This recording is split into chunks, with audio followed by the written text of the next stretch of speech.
itu tidak bisa diserupakan, tidak bisa disamakan dengan makhluk. Orang Kristen sudah lebih dulu tahu dari lu. Sebelum lu bicara kitab, kita sudah menceritakan semua itu. Dia bukan manusia, dikatakan firman Tuhan. Elohim itu bukan manusia. Sudah diceritakan. Sebelum kitabmu bercerita, Alkitab ribuan tahun lebih dulu ada dari kitabmu dan sudah menceritakan itu semua. Jangan kau ajar-ajarkan orang Kristen. Orang Kristen lebih pintar dari lo. Alkitabnya lengkap. 31.171 ayat, kau mau lawan siapa? Dengan 6.600? Jauh, saudara. Ya, jadi mari jadi orang yang cerdas. Terima kasih Pak Lidara, silakan saya kembalikan ke hambanya Pak Lidara. Oke. Memberkati. Ya, terima kasih si kumis tipis ya, super stikernya. Haleluya. Si Mantap. kumis tipis. Oke, ya. Jadi memang Tuhan itu, Allah itu roh, tidak bisa dilihat. Dan Allah itu Elohim, bukan manusia. Betul. Bukan, dia Tuhan, dia sang pencipta, bukan manusia. Nggak ada di dunia ini yang menyembah manusia. Kalau ada orang yang menyembah manusia, itu pasti orang ODGJ. Apalagi yang menyembah batu, itu lebih ODGJ lagi. Ya. Parah lagi. Tetapi apakah Tuhan tidak bisa menjadi manusia? Bisa. Bisa, karena dia maha kuasa. Tuhan itu, Allah itu bukan manusia. Ya, manusia bukan Tuhan. Nggak bisa ada manusia jadi Tuhan. Nggak bisa. Tetapi Tuhan jadi manusia bisa. Itu bisa, karena dia maha kuasa. Tuhan menjadi manusia nggak akan bisa, karena dia tidak maha kuasa. Itu yang tidak dipahami oleh otak tadi, yang hanya mengikut saja otak kerbau dan otak keledai. Oke, sebelum kita lanjut, kita mau bahas dulu satu lagi tentang kata Allah. Nah, Punya itu dia. siapakah kata Allah itu? Ya, jadi jangan jadi maling teriak maling seperti lagunya. Oke, kita lihat ya, bukti dan faktanya. Allah itu punya siapa sih? Ini dari Wiki Islam, bukan saya ya, bukan saya ya Pak King Rafid, jangan marah sama saya ya. Betul sekali. Ini Wiki Islam ya, yang mengatakan Allah atau Tuhan itu, kata Allah atau Tuhan itu punya siapa sih? Ya, tapi ini juga keliru Pak, kalau Allah disetarakan dengan Tuhan itu juga dalam definisi kita berbeda ini Pak. Ya. Menurut Islam, Allah adalah pencipta alam semesta. Di era pra-Islam, musyrikin Al-Quran menyembah Allah sebagai dewa pencipta tertinggi. Jadi kalau maling teriak maling, pasti kalau masih punya malu, pasti malu. Kita baca sejarah nama Allah dan basmalah. Dalam buku The Book of Idol atau buku berhala oleh Ibnu Hisam, atau bukan Ibnu Hisam, tapi Hisam Ibnu Al-Kalbi pada abad ke-8. Ya. Ini yang ngomong bukan saya, ya. Siapa sih nama atau siapa sih Allah itu? Ya. Kita lanjut saja. Kata Allah pertama kali muncul dalam catatan epigraf sebagai nama salah satu dari banyak dewa Nabatea. Jadi kata Allah itu dari bahasa Nabatean, bukan bahasa Arab. Sekali lagi, kata Allah itu A-L-L-A-H, dia dari bahasa Nabatean. Ini buktinya. Ini prasasti Nabatean yang ditemukan oleh Ahmad Al-Jalad.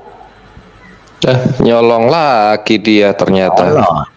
Ya, di sini disebutkan dalam prasasti ini, ya, ini jauh sebelum adanya Islam. Ya, ini abad sebelum Masehi, ya, bahkan sebelum adanya Kristen. Ya, di sini tertulis tulisannya BSMLH RM RHMN RAMN RBSMWT, artinya Bismillahirrahmanirrahim. Ya, ini yang menemukan Ahmad Al-Jallad. Rohman Rohim juga nabatian, nyolong lagi. Nabatean. Ya, ya ini kita baca aja nih. Ini bukan kata saya, kata Allah, ya kan? Pertama kali dalam catatan epigraf salah satu banyak dewa, Nabatea di abad ke-1 sebelum Masehi. Hai, mantap, mantap. Ya, itu dewanya orang-orang Nabatea atau Nabatean, ya, gitu, ya. Basmalah dengan nama Allah yang Maha Pemurah dan Maha Penyayang. Ini nanti menyangkut dengan topik kita ini nanti. Kenapa Abdullah Ibn Abisar murtad setelah nulis Al-Quran? Kita akan buktikan. Wah, karena berhubungan dengan ini, ya. Nih, perbedaan regional dalam Quran 17 ayat 110, Ar-Rahim yang penyayang, kemudian menjadi inovasi Islam ditambahkan ke Al-Rahman. Ini punya orang Nabatean, bahasa Arab atau bukan? Bahasa Sabaik, bahasa Nabatean, ya, bahasa Nabatean. Allah, ALLA, Allah ditulis LH dalam prasasti basmalah pra-Islam, dari Safaitik, prasasti Safaitik Yunani di Yaman, di Arabia Utara. Ini tulisannya Safaitik Yunani ini. Ini Safaitik Yunani, bukan Arab, ya, Nabatean. Jadi tolonglah jangan jadi maling, teriak maling, ya, karena kata Allah itu bukan bahasa Arab, ya, itu bahasa Nabatean. Itu fakta dan buktinya. Kita tidak bicara omong kosong, bukan pakai bacot atau congor, kita pakai data, ya. Jadi janganlah teriak-teriak, ya. Kalau maling jangan teriak maling, malu. Ya, itu ya. Kalau maling jangan malu nanti, ya. Oke. Lo kok pada ini kebenaran sejati, silakan sebelum kita masuk ke topik.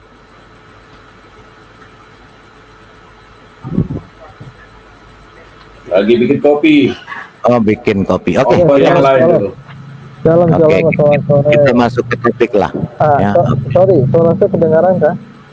Halo? Oh, suaranya kayaknya ada di dalam gua ya, jauh sekali ya. Berarti Oh iya. Gua yang dalam sekali. Gak apa-apa, lanjut aja. Silakan lanjut ya. Oke ya. Oke, kita dengarkan kata Rabi Yahudi ini. Dia tertawa mendengar nama-nama rajanya dijadikan nabi. Abraham was Muslim, Ishaq was Muslim, Yaqub.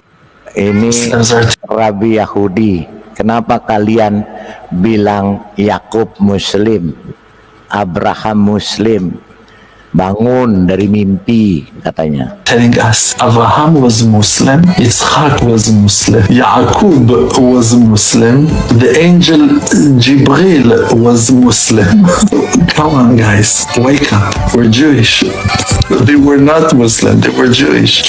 Dikatakan bahwa wake up, bangun dari mimpi, bangun dari halusinasi.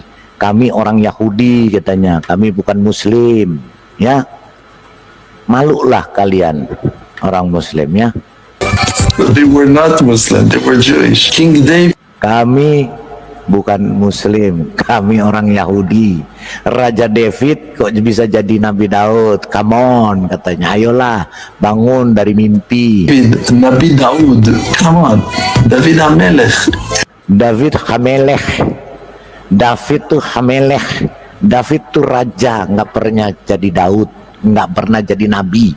Dan Raja Daud tidak pernah doyan jadi nabi, itu kata Yahudi, ya, kata Rabi Yahudi. Ini Rabi dia, topinya tuh di atas kepalanya, kipak namanya. He wrote the Sefer Tehillim. No, Nabi Daud. Suleiman. No, Shlomo. Guys, wake up. Sulaiman, bukan. Itu raja kami Hamelech, Shlomo atau Raja Salomo. Nggak doyan jadi nabi, apalagi ganti nama jadi Sulaiman katanya. Your teachers, your Ustadz kalian, nenek moyang kalian nggak ngajarin. ancestors, they took the Bible. Mereka mengambil Alkitab, mereka mengambil They took the oral Torah and they Alkitab, dan mereka berusaha dengan keras. worked very hard. In most cases, they were forcing. Mereka berusaha dengan keras memaksa orang Yahudi dan Alkitab mengikuti kemauan mereka, yang adalah maling, teriak maling. Jewish people to translate it to your languages. And was Muslim. Memaksa untuk menerjemahkan bahasa Alkitab ke bahasa mereka. Ya, malu ya. Oke. Malu Pak Lidara. Malu kalau masih klaim begitu. kalau masih punya kemaluan. As if it's yours. There is. Dan mereka berpura-pura seolah-olah itu milik kalian, ya. Dan berpura-pura seolah-olah itu milik kalian. Pretend as if it's yours. There is no angel. Tidak ada malaikat namanya Jibril di dalam bahasa Ibrani. Yang ada Gabriel itu juga bukan nama. Gabriel tuh, ingat ya sekali lagi, Gabriel tuh bukan nama, tetapi malaikat yang bertugas menyampaikan berita dari Elohim. Dia disebut bertugas sebagai Gabriel. That is called Jibril. There is an angel that is called Gabriel. Gabriel, ya. Tidak ada malaikat yang disebut. There is no angel that is called Michael. There is an angel that is called Michael. Mikhael. Kalau namanya yang malaikat Mikhael itu tugasnya ada lagi sendiri. Tugasnya namanya Mikhael. Itu tugasnya, bukan namanya. And it's not in our Dan itu bukan malaikat bahasa kita. language we call him Michael and you can call him Michael. No, he has a name that the maker of the universe gave him. Dia punya nama. Dia memiliki nama yang diberikan oleh pembuat alam semesta kepadanya. Ya. Gitulah. Dia punya nama. Ya. Dia punya nama yang diberikan Elohim kepada mereka. And that name, you can find it in hidden way. Nama tersebut Anda dapat menemukan dengan cara tersembunyi, karena orang Yahudi itu setiap menulis apapun dia pakai sandi yang tersembunyi. Nggak akan segampang itu dibaca dan diketahui oleh orang. In amazing, deep, mysterious. Di dalam dan di luar. Itu jalan yang misterius ways in the Bible, di dalam Bible, di dalam Alkitab. but not when it's Tetapi tidak ketika diterjemahkan ke bahasa Inggris, tidak akan ketemu. Diterjemahkan ke bahasa apapun tidak akan ketemu. Ya, malulah sedikit kalau masih punya kemaluan. translated to English or to Latin or to Atau ke bahasa Latin atau ke bahasa Arab, tidak akan bisa ketemu karena itu misterius dan tersembunyi.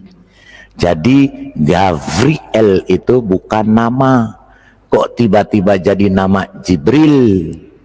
Omong kosong itu. Arabic. Only when it's in Hebrew letters. Itu hanya bahasa Hebrew atau bahasa Ibrani.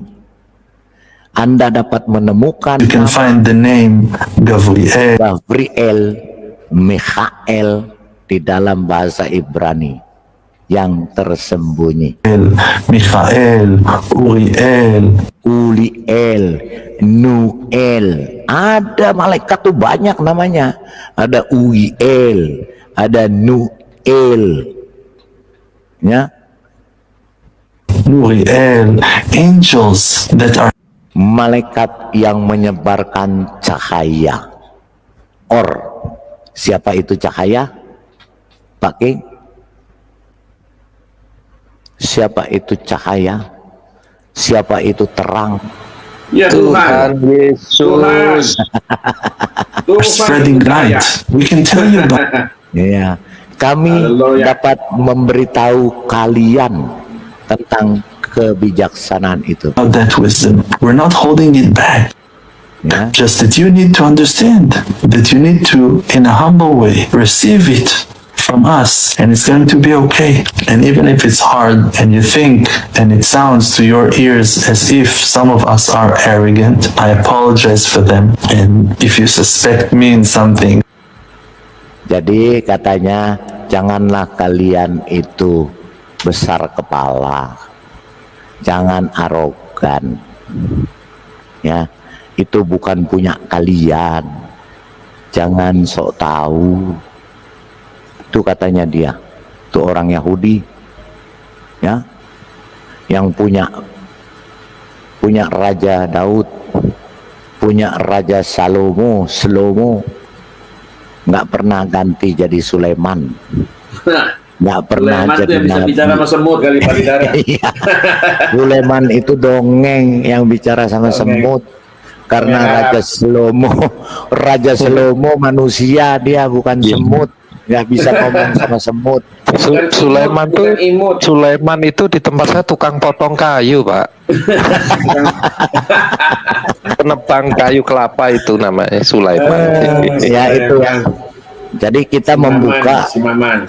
ya kita membuka otak-otak kerbau dan otak-otak keledai. Makanya ujilah segala sesuatu. Cari Tapi kok bukti. mereka nggak malu ya Pak ya? Oh si Rifa itu nabi kami, itu milik kami, Nggak semua punya- milik kami. nggak punya kemaluan karena memang sudah tidak punya kemaluan. Ada kemaluan si Pak. Yesus sebagai manusia punya kemaluan, Yesus sebagai manusia punya kemaluan, tetapi Punya. tidak diumbar-umbar seperti penjahat kelamin. Kan Iya, betul sekali. Oke. Tidak turun naik celana, ngembat-ngembat. Iya, tidak turun naik celana. Yesus Tuhan yang jadi manusia, Haleluya. firman yang jadi manusia, firman Betul. Allah, firman Tuhan yang jadi manusia. Jadi manusia punya kelamin, punya. Bisa makan, bisa sakit, bisa. Lawang manusia. Tapi apakah orang Kristen menyembah manusia Yesusnya? Hah? Apakah orang Kristen menyembah manusia Yesusnya? Enggak. Nggak ada Pak, nggak ada. Terus nyari-nyari kuburannya, terus nungging-nungging di sana. Dari Kau kuburan. Yang disembah orang Kristen itu adalah Tuhan, ketuhanan atau keilahian firman Roh Kudus yang ada di dalam diri manusia Yesus, bukan manusia Yesusnya. Ya, itu ya, karena manusia Yesusnya manusia. Nah, manusia Yesus dengan Tuhan seperti mata uang, seperti uang. Coba balik uang, di baliknya gambarnya sama apa enggak dengan yang di baliknya? Kan berbeda. Beda. Tetapi dia satu bukan? Satu. Tetap satu. Echad. Makanya Yesus Echad, Esa. Makanya Yesus itu seperti mata uang. Di sebelahnya Yesus, di sebelahnya Allah. Amin. Satu atau dua? Ya satu. Esa murni. Haleluya. Apakah Pak King David bisa belanjain uang cuma dengan yang sebelahnya? Oh, digamparin, Pak. Ditabok, iya. Ditabokin. Harus belanja dengan keesaannya itu kan, satu uang itu kan. Iya dong. Betul. Di sebelahnya berlaku. Sebelah bolak-baliknya sama nggak? Nggak sama. Nggak sama. Itulah Yesus. Yes. Ya. Jadi yang kita sembah bukan sebaliknya Yesus. Nggak mungkin kita bisa belanja dengan separuh uangnya, nggak bisa. Yang kita sembah adalah Tuhan Allah itu sendiri, yang adalah firman-Nya jadi manusia yang ada di dalam Yesus. Itu yang tidak dapat dipahami, yang tidak masuk otaknya keledai dan kerbau. Jadi mereka cuman mengatakan Yesus manusia. Orang Kristen menyembah manusia, suka-suka lu. Berita lu karena otak lu nggak nyampe kan. Iya. Nggak nyampe otaknya, Palidara. Jadi cuman memalu-maluin aja ya, karena nggak punya kemaluan lagi. Oke, kita masuk ke topik. Udah goblok pamer lagi Pak ya, heran saya. Kayak si ompong, Pamer si laku ompong. gitu loh Pak. Hansi Aduh. Iya. Biasa Pak. Habis itu kalau udah kalah debat, lu nista gua laporin lu gitu ya. Gua kroyok lu gitu. Kasihan deh. Makanya Kasihan coba kalau lihat orang yang ODGJ atau orgil di tengah jalan, dia menunjukkan kedunguan, kegilaannya dia nggak? Iyalah. Iya, bangga lagi kan dia, bangga dia menunjukkan. Dia sambil nari-nari sendiri kan, nyanyi-nyanyi sendiri, bangga dia menunjukkan Betul. kegilaan dan kedunguan mereka. Itulah mereka. Gitu Pak ya, karena nggak akan punya pemaluan. Oke. Kayak Hansi YouTube. Kalau si itu Nuha alias selangkangan kayak nama kan ya gitu ya. Kenapa Lemerian? Silakan. Ingat anak kecil Pak, kalau berantem kalah Pak, nangis. Ku belain bapak gua lu, main ditunjuk. Ku belain bapak gua lu.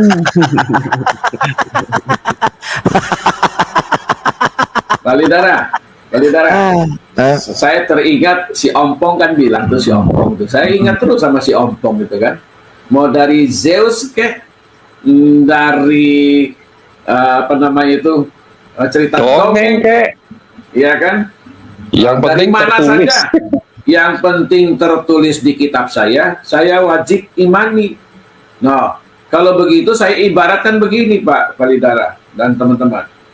Kalau di rekening saya masuk duit haram, duit nyolong, duit korupsi, ya, ada yang masukin semua di situ. Terus saya ngaku itu duit saya dong. Iya kan? Bagaimana itu Palidara? Iya kan? Iya. Rekening saya ini kemasukan. Ya ditangkap Pak, ditangkap turut serta berbuat kejahatan Pak. Itu namanya orang Dani itu bego. benar, nggak ditangkap harusnya. Tapi karena hari itu nggak benar, ya ditangkap lah. Iya, masa lu udah masuk dari Zeus, sudah masuk dari dewa-dewa, dari cerita dongeng, kita dengerin apa. Iya, dan dia katakan apa? Ada itu katanya orang. Jadi kalau sudah masuk itu ya harus dipunyain. Kalau masuk ke rekening, kalau ke rekeningnya Pak King David, itu duit dari mana? Punyain. Abis itu ditangkap karena Dicari KPK. Dicari karena dianggap maling. Nah kalau ini enggak Pak, kalau ini enggak. Dua satu dia bilang mengakui benar ada dongeng, benar nggak dia ngomong? Iya, betul. Itu kurang ajar katanya di bom tuh. Ada orang tua satu katanya yang mengakui benar ada dongeng. Ini loh, hai nama yang ngomong Dani, nih catat nih, Dani yang ngomong. Dari bilang kamu dongeng. Tadi bilang kalau mau dongeng apa, kalau sudah catat itu resmi. Kamu dongeng kah apabila Ya, betul. itu kebenaran. Udah. Iya, terima kasih Pak Dani. Dari awal. Pak Dani ulang aja Pak Dani. Ya, udah Pak Dani kasih tahu ulang. Ya, Pak Dani ulang aja. Silakan Pak Dani mempertahankan iman. Silakan Pak. Iya, saya katakan mau dongeng kah, mau apa, kamu dewa Zeus kah yang masuk cerita di sini. Apabila sudah ada di dalam Al-Quran, itu kebenarannya datang dari Allah. Itulah kebenaran yang Allah pastikan, Allah tetapkan, disampaikan kepada umat Islam. Kalau itu adalah benar, walaupun orang di luar mengatakan itu dongeng, tetapi kalau sudah masuk dalam Al-Quran, itu adalah kebenaran yang datangnya dari Allah Subhanahu Wa Taala. Termasuk yang bujuk pemuda ya. Pak Dani, Masukin TikTok ini Pak Bom, bagus ini. Omongan Pak Dani masukin TikTok bagus ini. Apabila dalam Al-Quran sudah masuk, di dalam Al-Quran tercatat, itu adalah kebenarannya mutlak, tidak ada keraguan di dalamnya. Itulah kebenaran informasinya datangnya dari Sang. Saya udah bilang apa yang tertulis itu kebenaran. Udah saya bilang apa yang tertulis itu semua kebenaran. Itu di TikTokin bagus loh. Tertulis di dalam Al-Quran. Amin. Terima kasih Pak Dani. Amin. Berarti itu kebenaran semua. Silakan Pak Bom. Apabila masuk dalam Al-Quran, ingat jangan dipotong-potong. Ya. Kita dengar semua, dengar. Meskipun dongeng. Dengar semua. Silakan Pak Dani.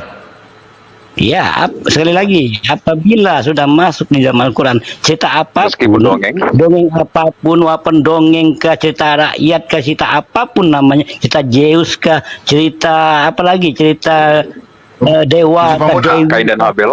apabila sudah masuk tanpa terkecuali, apabila sudah masuk di dalam Al-Quran, informasi yang Allah sampaikan itu adalah kebenaran datangnya dari Allah, dan wajib umat Islam dunia mengimani, meyakininya.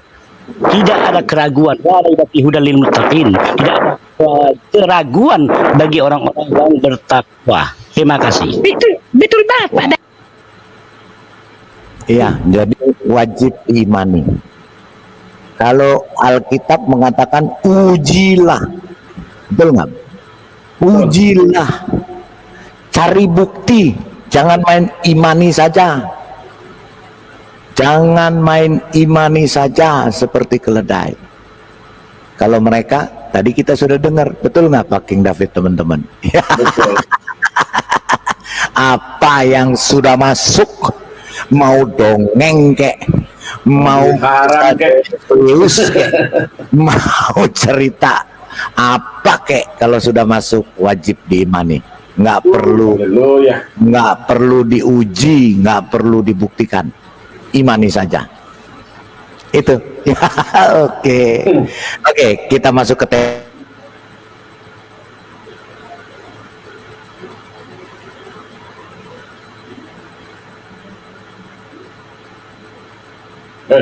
Keputus suaranya Pak Lidar. Oke, kita masuk ke tema ya dulu ya. Kita uji siapa Abdullah ibn Abisar yang menulis Al-Quran.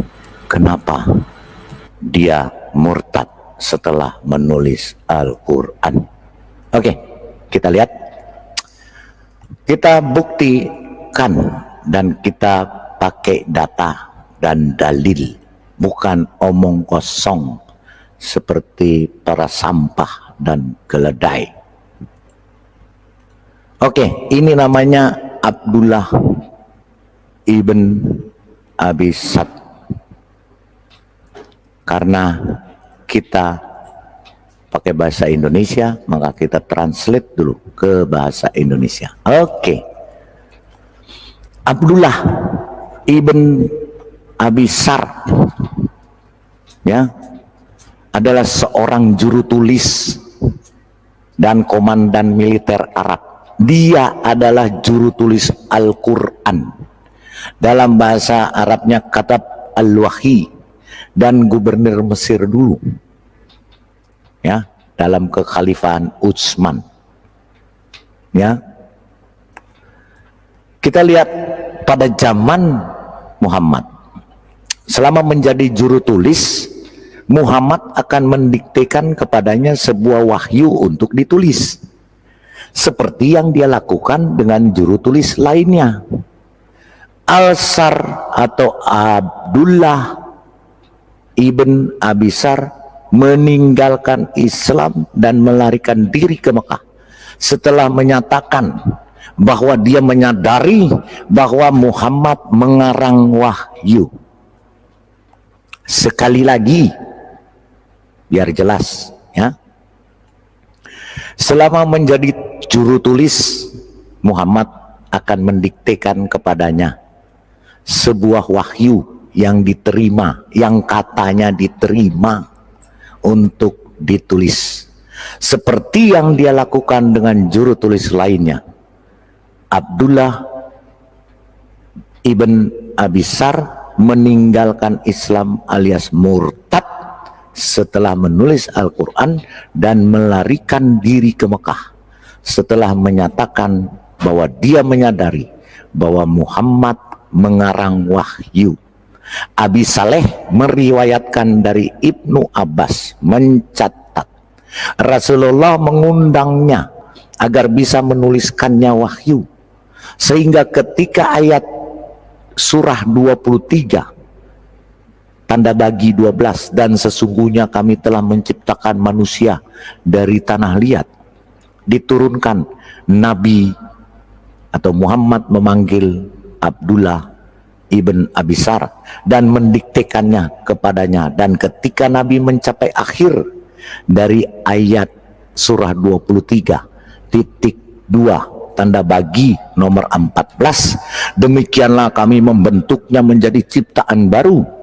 Abdullah ibn Abisar berkata dengan takjub dalam kurung pencipta. Nabi berkata, tulis kata-kata ini juga.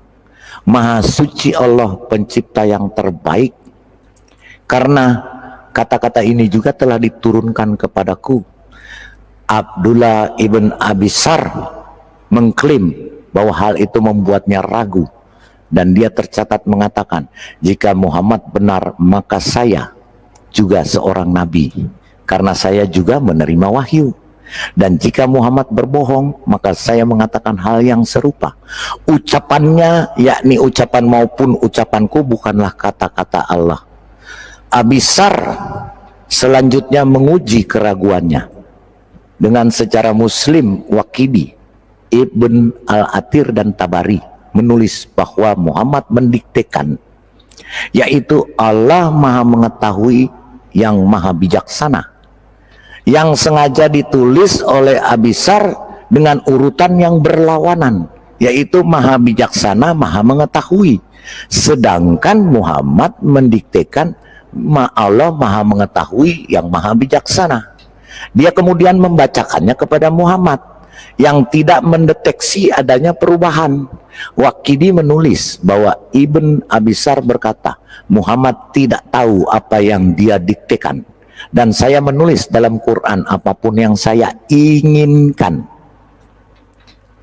Catat nih, ya, saya menulis dalam Al-Quran apapun yang saya inginkan, dan apa yang saya tulis itu adalah wahyu saya sendiri atau wahyu atas saya sendiri, sama seperti wahyu atas Muhammad.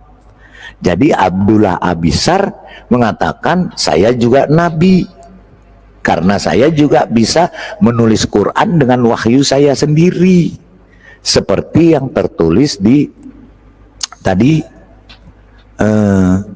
surah 23 tanda bagi nomor 12. Ya, setelah meninggalkan Islam, Abisar mengatakan kepada orang Mekah, yaitu agamamu lebih baik dari agama Muhammad. Dia mengatakan kepada orang-orang Quraisy, penyembah berhala, bahwa agamamu lebih baik dari agama Muhammad. Ketika Muhammad mengetahui hal ini, dia segera mengungkapkan Quran 6 tanda bagi nomor 93. Dan siapakah yang lebih jalim daripada yang mengada-ada dusta terhadap Allah,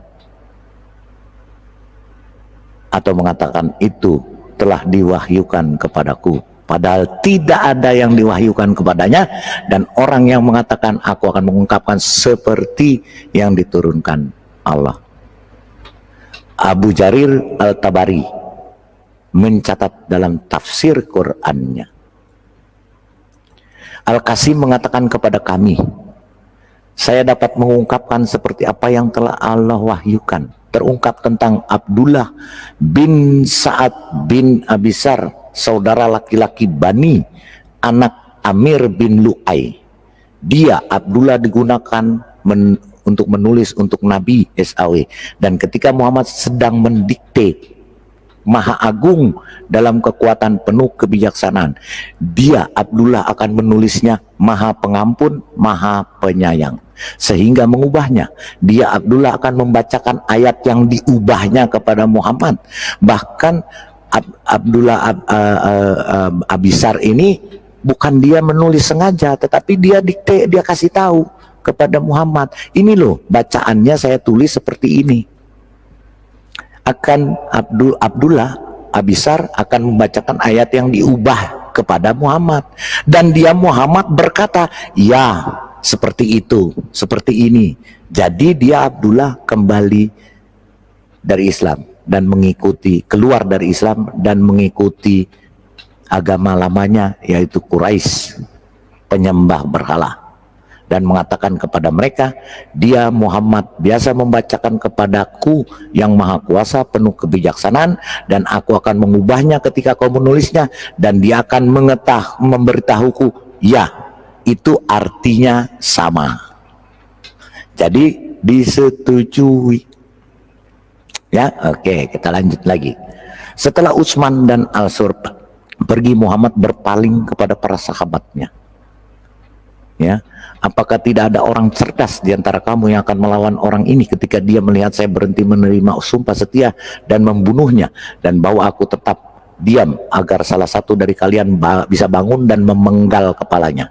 Mereka menjawab, kami tidak tahu Rasulullah apa yang ada di hatimu, apakah anda tidak memberi kami petunjuk dengan mata anda? Dia berkata, tidak pantas bagi seorang nabi untuk memiliki mata licik.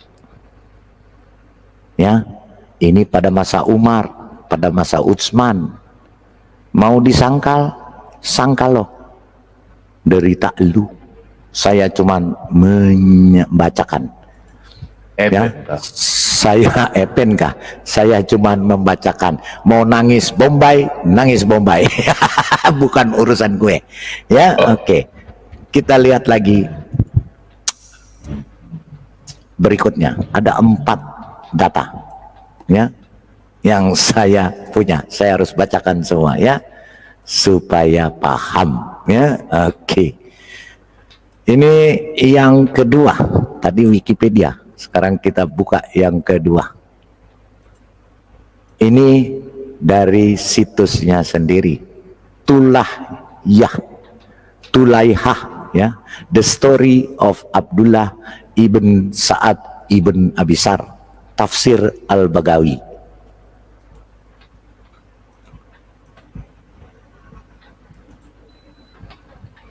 Nanti saya kasih linknya, ya, supaya bisa buka sendiri, baca sendiri. Ya, oke, saya kasih linknya ya tadi. Ini linknya yang ini. Ini linknya yang sekarang, ya. Silakan dibuka. Ini linknya yang tadi Wikipedia.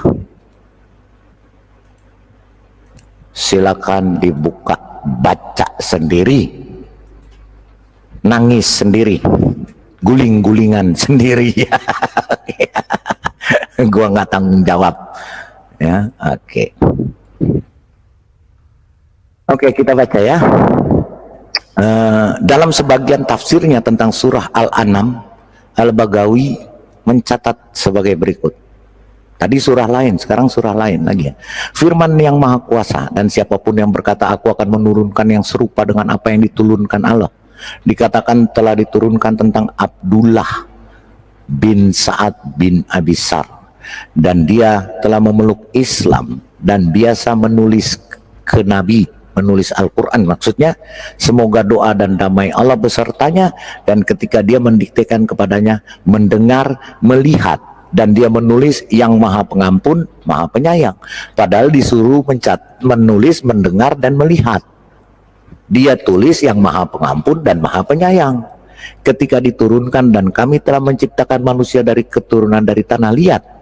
Al-Mu'minun 12. Rasulullah, semoga doa dan damai Allah besertanya, mendiktekan kepadanya Abdullah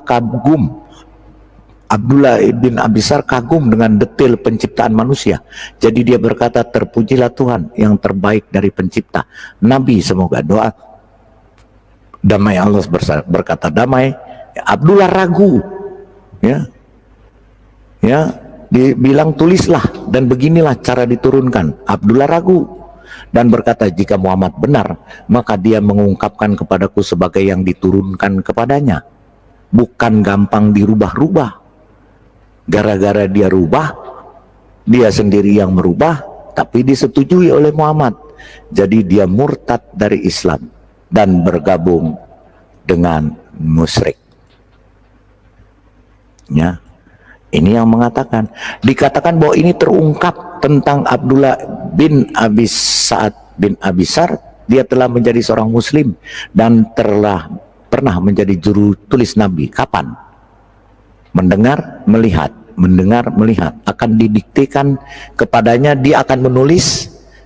Yang didiktekan mendengar, melihat, dia menulis mengetahui bijaksana, yang mengetahui yang bijaksana. Dan dan ketika dia diberitahu mengetahui bijaksana, ketika dia suruh tulis mengetahui bijaksana, yang mengetahui bijaksana, dia akan menulis pemaaf, penyayang, Maha Pengampun, Maha Penyayang. Ya, jadi apa yang didiktekan ditulisnya beda. Ya, Nabi mendiktekan kepada Abdullah dan dia sangat kagum, ya, terpujilah itu. Kemudian tulis bagaimana, yang mana Nabi berkata tulislah. Untuk itu bagaimana hal itu diturunkan? Hal ini menyebabkan Abdullah memiliki keraguan dan dia berkata, jika Muhammad berbicara kebenaran, maka saya telah menerima wahyu sama seperti dia menerima wahyu. Jadi dia meninggalkan Islam dan bergabung dengan orang-orang kafir. Kemudian tepat sebelum penaklukan Mekah, Abdullah kembali ke Islam ketika Nabi telah mencapai martahan, padahal sebenarnya dibunuh. Oke, kita ini yang kedua, kita lihat yang ketiga.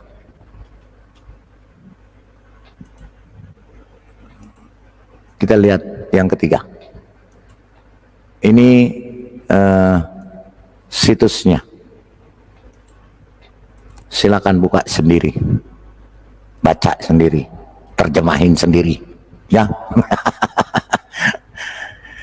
Oke, ya, ini situsnya dari siapa? Kita lihat. Situsnya dari Abdullah Syamir. Cerita tentang Abdullah ibn Abisar. Ya, dunia sudah tahu kok. Ya. Jangan ditutup-tutupin gitu ya. Kita buka kebenarannya. Oke. Ini dari Abdullah Syamir ya. Linknya sudah ada, silakan buka sendiri. Oke, saya besarin dulu supaya kelihatan. Ya. Abdullah bin Abisar, saudara angkat Utsman bin Affan, tangan kanan Muhammad. adalah seorang penulis Al-Quran. Menurut beberapa sumber dia meninggalkan Islam karena dia mampu mempengaruhi wahyu dengan kata-katanya sendiri dan dia ragu Muhammad menerima wahyu dari Tuhan. Sumber pertama yaitu Sirah Ibnu Isam mengatakan bahwa dia adalah seorang sahabat yang murtad dan Nabi Muhammad ingin dia dieksekusi. Namun Utsman menengahi untuknya dan meminta kekebalan atau meminta ampunan yang diberikan. Namun menurut sumber kami, Nabi Muhammad masih berharap bahwa dia akan dibunuh dan bertanya kepada temannya mengapa ia tidak membunuhnya. Ini juga disebutkan dalam Tabakat Al-Kabir oleh Ibn Sa'ad. Kisah Abisar yang bisa meramal kalimat Al-Quran berikut adalah tafsir Al-Baidawi. Saya tidak tahu seberapa otentik kisah-kisah ini, namun ini sangat mirip dengan masalah wahyu tepat waktu dan saya tidak akan terkejut jika itu benar. Baidawi menulis, ini tafsir dari Baidawi, ya, cerita dari Baidawi. Bagi saya itu telah terungkap ketika tidak ada yang telah diungkapkan kepadanya, mengacu kepada Abdullah bin Sa'ad bin Abisar yang biasa menulis untuk utusan Tuhan. Ayat surah 23 tanda bagi nomor 12 yang berbunyi kami telah menciptakan manusia dari tanah liat, sama yang tadi seperti surah 23 tanda bagi nomor 14, ya. Ibnu Al-Atsir menulis dia masuk Islam sebelum penaklukan Mekah dan berimigrasi ke Nabi. Dia biasa mencatat wahyu untuk Nabi. Jadi semua menceritakan yang sama. Dalam hadis kita mendengar tentang bagaimana Muhammad ingin dia dibunuh. Diriwayatkan dari Mus'ab bin Sa'ad bahwa ayahnya berkata, pada hari penaklukan Mekah Rasulullah memberikan amnesti kepada orang-orang kecuali 4 pria dan 2 wanita. Dia berkata bunuh mereka. Ketika Muhammad masuk ke Mekah dan menaklukin Mekah, dia mengeluarkan perintah bunuh mereka. Bahkan jika Anda menemukan mereka menempel di selimut Ka'bah atau berlindung di balik kiswah Ka'bah, bunuh. Mereka adalah Ikrimah bin Abu Jal, 1. 2. Abdullah bin Katal. Ketiga, ini daftar buronan ya yang mesti dibunuh, Mikyas bin Subabah dan Abdullah bin Sa'ad bin Abisar. Abdullah bin Katal tertangkap saat dia menempel di kiswah Ka'bah, dibunuh. Sa'id bin Huraid dan Ammar bin Yasir keduanya bergegas ke arahnya, tapi Sa'id yang lebih muda dari keduanya, tapi sebelum sampai di sana sebelum Ammar dan dia membunuhnya. Mikyas bin Sababah ditangkap oleh orang-orang di pasar dan mereka membunuhnya. Ikrimah bin Abi Jahal melakukan kejahatan, melakukan perjalanan melalui laut dan dia terjebak dalam badai. Awak kapal berkata, berpalinglah dengan tunduk pada Allah karena Tuhan palsu, Anda tidak dapat membantu Anda sekaligus dalam siara. Ikrimah, demi Allah jika tidak ada yang datang untuk menyelamatkan saya di laut kecuali ketulusan Allah, maka tidak ada lagi yang akan menyelamatkan saya di darat.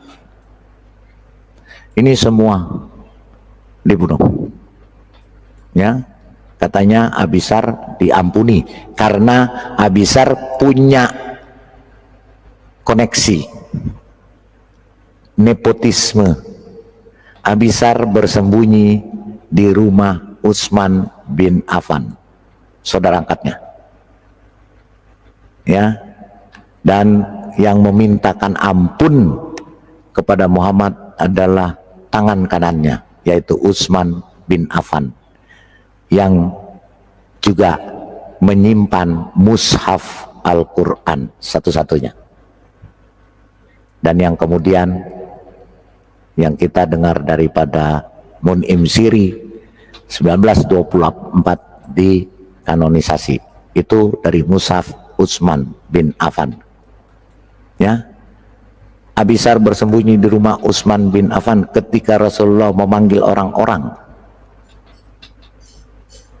memberikan sumpah setia mereka. Dia membawanya dan membuatnya berdiri di depan Nabi untuk diadili, ya. Oke, itu ceritanya, ya. dalam Alfiyat Al-Sirat An-Nabawiyah karya Al-Hafiz Zain Al-Din Abdul Ar-Rahim Al-Iraqi juga menulis para juru tulis Muhammad berjumlah 42 orang. Abdullah bin Abisar Al-Amri adalah salah satunya. Dia adalah orang Quraisy yang masuk Islam dan pertama orang yang masuk Islam katanya, menurut Al-Iraqi ini. Ya, kemudian Muhammad memerintahkan membunuhnya, tetapi juru tulis itu melarikan diri, atau Abdullah bin Abisar melarikan diri ke rumah Utsman bin Affan, karena Utsman bin Affan adalah satu persusuan dengan Abdullah ibn Abisar. Ada semua. Di Ibnu Ishaq, penulis surah Nabawiyah, juga menuliskan Rasul telah menginstruksikan para komandannya ketika mereka memasuki Mekah untuk memerangi orang yang berlawan, kecuali ini semua harus dibunuh, termasuk Abdisar. Dalam kitab Al-Tabakat Al-Kabir karya Ibnu Sa'd juga menulis. Dalam hadis Abu Daud juga tertulis. Ya, lengkap. Ya, yang mau membantah monggo silakan dari Ta'lu. Ya, silakan.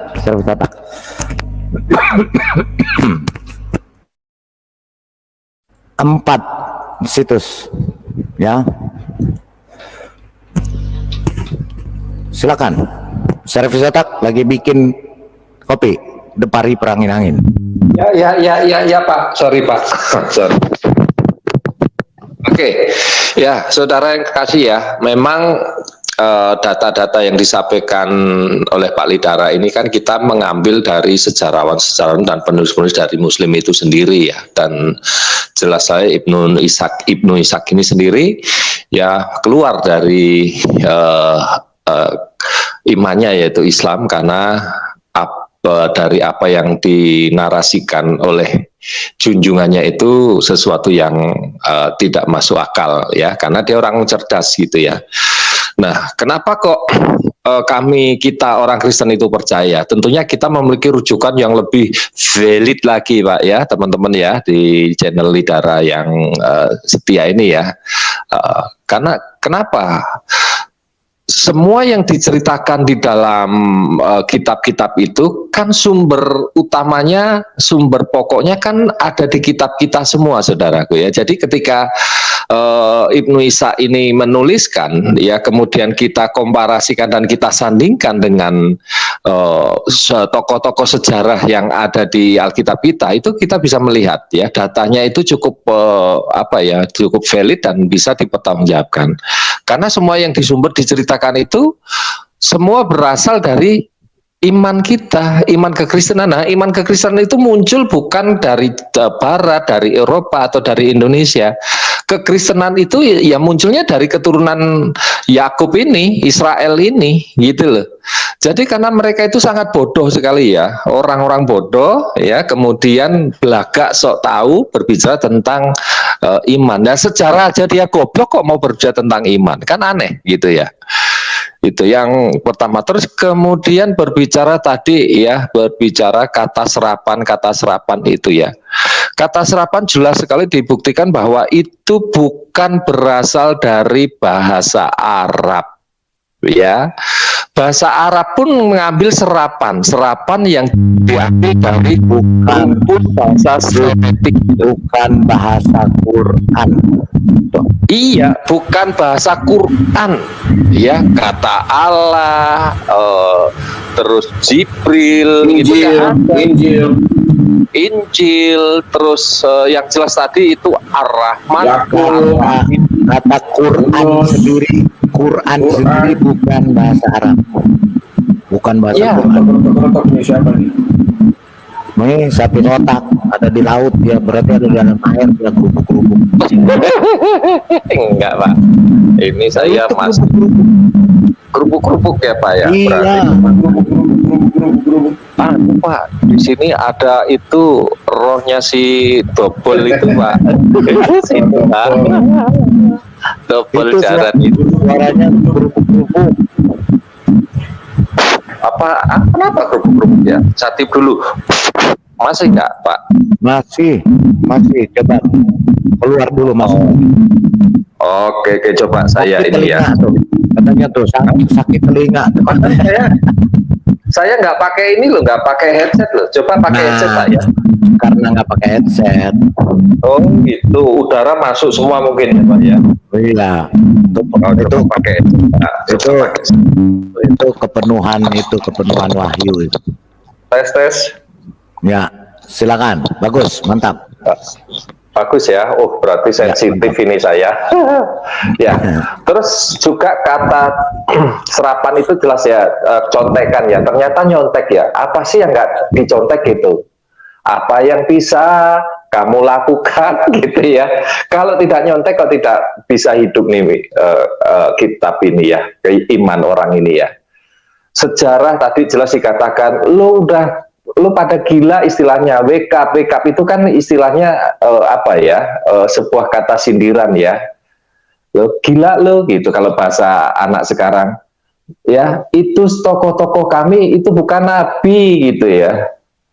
Kamu ngawur kamu gitu, kamu mengklaim apa nggak malu, itu kan milik kami, milik bangsa Yahudi, orang Israel. Dan memang betul semua yang ada tertulis di dalam kitabnya itu adalah sejarah ya, silsilah dari keturunan atau perjalanan hidup bangsa Israel.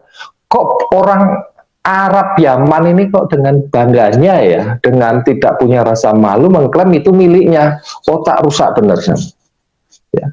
Kata Tuhan dan Allah sendiri juga mereka tidak tahu. Kata Allah atau sesembahan itu ya jelas itu yang batin ya. Kata Tuhan itu yang zohir ya.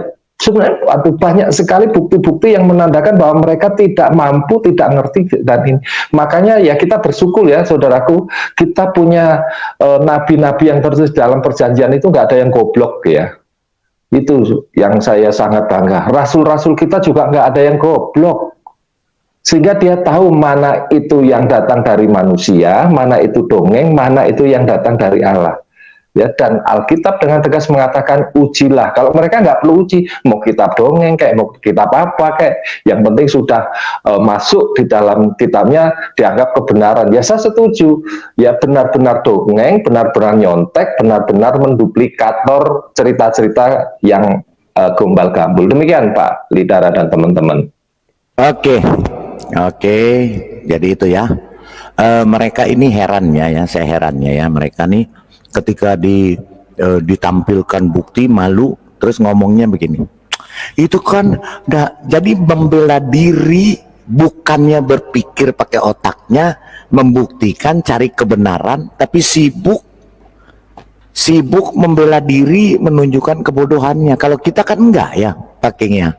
Teman-teman, ketika ada yang menampilkan gitu, kita langsung cari kebenarannya nih. Kita cari ini bukti ini. Kita uji nih, benar nggak nih ya yang dikatakan. Kan begitu. Bukannya sibuk akrobat. Sibuk jungkir balik. Katanya kebenaran. Pak Lidara katanya Khidir itu Muslim, Islam kan, terus apa? Nabi Adam Islam, Nabi Daud Islam, Daud Muslim. Semua. Coba kita dengar dulu nih orang Yahudi yang bicara langsung. Iya. Itu ada video. Coba kita dengar. Abraham was Muslim, Ishaq was Muslim, Yaqub was Muslim, the angel Jibril was Muslim. Bagaimana? Siap pentungan Pak, dipentung aja Pak kalau yang ngeklaim-klaim itu Pak. Ya, kita ulang aja ya. Yaqub was Muslim. The angel Jibril was Muslim. Come on, guys, wake up. We're Jewish. They were not Muslim. They were Jewish. King David, Nabi Daoud. Come on, David HaMelech. He wrote the Sefer Tehillim. No, Nabi Daoud. Suleiman. No, Shlomo. Guys, wake up. Your teachers, your ancestors, they took the Bible, they took the oral Torah, and they worked very hard. In most cases, they were forcing Jewish people to translate it to your languages. And you try to confiscate the knowledge and to pretend as if it's yours. There is no angel that is called Jibril. There is an angel that is called Gavriel. There is no angel that is called Michael. There is an angel that is called Michael. And it's not in our language we call him Michael and you can call him Michael. No, he has a name that the maker of the universe gave him. And that name, you can find it in hidden ways, in amazing, deep, mysterious ways in the Bible, but not when it's translated to English or to Latin or to Arabic. Only when it's in Hebrew letters you can find the name Gavriel, Michael, Uriel, Nuriel, angels that are spreading light. We can tell you about that wisdom. We're not holding it back. Just that you need to understand, that you need to, in a humble way, receive it from us, and it's going to be okay. And even if it's hard and you think and it sounds to your ears as if some of us are arrogant, I apologize for them. And if you suspect me in something, Muslims are... Ya, kita lihat ya, apakah orang Yahudi kenal dengan Muhammad dan apakah Muhammad itu separuh Yahudi, separuh Arab, atau memang Arab betulan. Kita dengerin. לך בתור יהודי דתי, מי זה מוחמד? מוחמד? אדם. Katanya Muhammad Adam, orang. Jadi Adam itu bukan nama ya, yang di live chat ya, saudara-saudaraku belajar. Adam bukan nama. Semua laki-laki dalam bahasa Ibrani disebut Adam, orang atau manusia, ya, bukan nama. Kita dengar lagi sekali. Adam, Adam